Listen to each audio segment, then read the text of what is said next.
ഇപ്പോൾ ഒരുപാട് കോളേജുകൾ എസ്പെഷ്യലി പ്രൈവറ്റ് കോളേജുകൾ BTech in artificial intelligence, BTech in data science, അതേപോലെ തന്നെ BTech in computer science with specialisation in AI എല്ലാം ഓഫർ ചെയ്യുന്നുണ്ട്. അപ്പോൾ നമുക്കറിയാം ആർട്ടിഫിഷ്യൽ ഇൻ്റലിജൻസിൻ്റെ നിർമ്മിത ബുദ്ധിയുടെ ഒരു കാലഘട്ടമാണ് വരാൻ പോകുന്നത്.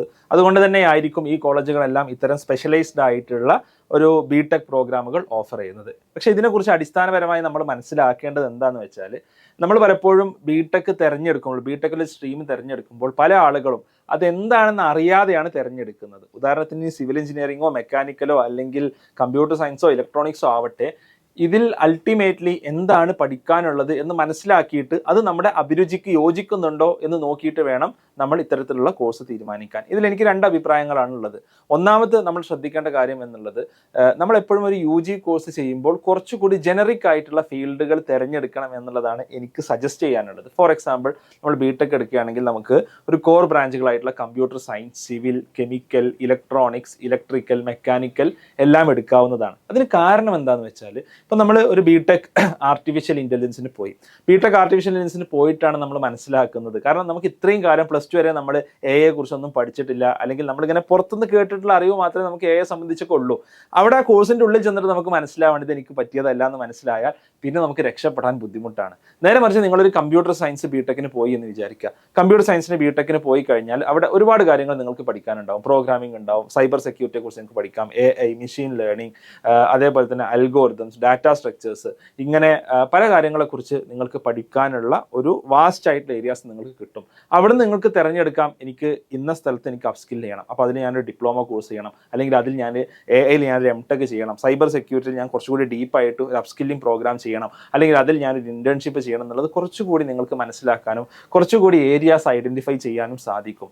അപ്പോൾ അതുകൊണ്ടാണ് എൻ്റെ രണ്ടാമത്തെ എൻ്റെ ഒരു ഒപ്പീനിയൻ എന്നുള്ളത്, ഇതെന്താണെന്ന് അറിഞ്ഞിട്ട് വേണം പോകാൻ. ഇപ്പോൾ നമ്മൾ AI എന്നുള്ളത് എടുക്കുകയാണെങ്കിൽ AI എന്നുള്ളത് ഹൈലി മാത്തമാറ്റിക്കൽ ആയിട്ടുള്ള ഒരു കാര്യമാണ്. അപ്പോൾ AI നിങ്ങൾ പഠിക്കണമെന്നുണ്ടെങ്കിൽ നിങ്ങൾ മാത്സിൽ ലീനിയർ ആൾജിബ്ര, അതായത് മെട്രിസസ് ഡിറ്റർമിനൻസുമായി ബന്ധപ്പെട്ട കാര്യങ്ങൾ, വെക്ടർ ആൾജിബ്ര, പിന്നെ കാൽക്കുലസ്, പ്രോബബിലിറ്റി, ഈ സബ്ജക്ട്സിൽ നിങ്ങൾ എക്സ്പേർട്സ് ആണ് എന്നുണ്ടെങ്കിലാണ് നിങ്ങൾക്ക് AI എന്നുള്ളത് ഒരു വയബിൾ ഓപ്ഷൻ ആയിട്ട് വരുന്നത്. പല ആളുകളും മാത്സിൽ ഈ ഓപ്ഷൻസിനെ കുറിച്ച് അറിയാതെ, അല്ലെങ്കിൽ ഈ AIക്ക് ആക്ച്വലി ഇത്തരം കാര്യങ്ങളൊക്കെ പഠിക്കാനുണ്ട്, അല്ലെങ്കിൽ ഇതാണ് ഇതിൻ്റെ കോർ എന്ന് മനസ്സിലാക്കാതെയാണ് പലരും AI തിരഞ്ഞെടുക്കുന്നത്.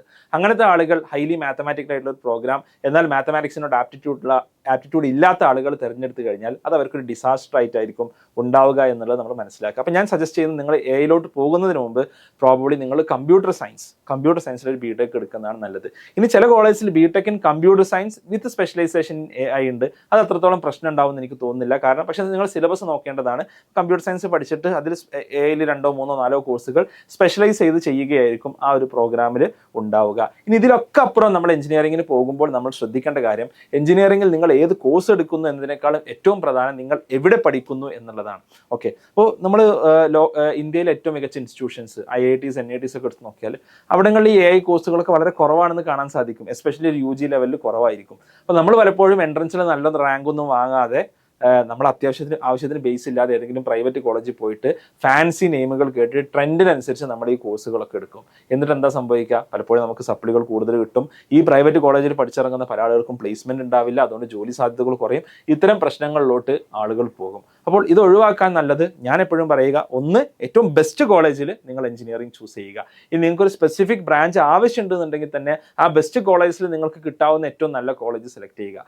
2, കുറച്ചുകൂടി ജനറിക് ആയിട്ടുള്ള ബ്രാഞ്ചസ് എഞ്ചിനീയറിംഗിന് എടുക്കുന്നതാണ്. അതിൽ തന്നെ ഞാൻ സജസ്റ്റ് ചെയ്യുക computer science, electrical, electronics, mechanical, civil, chemical പോലെയുള്ള ബ്രാഞ്ചുകൾ എടുക്കുന്നതാണ് നിങ്ങൾക്ക് ഏറ്റവും ബെസ്റ്റ് എന്നുള്ളതാണ് എൻ്റെ ഒപ്പീനിയൻ എന്നുള്ളത്.